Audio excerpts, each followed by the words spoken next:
Want to know how to find transpose of a matrix in Java? So in this video, we're going to find transpose. So in this simple code, it's a 12-line code. You can just simply copy off and modify it.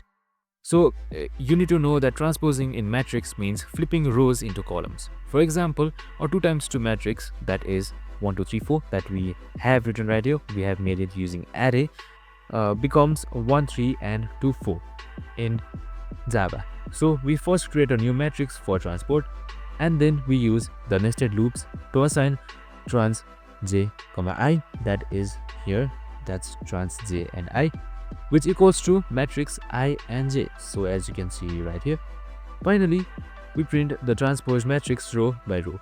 This is super useful in math, graphics or game development. It also teaches you how to work with 2D arrays efficiently. And that's it. Super simple and easy. You can just simply run this code to check it and you're good to go. And that's it. I hope this video helped. If it did, make sure to like, subscribe and tune in with us for more of these videos. See you in the next one.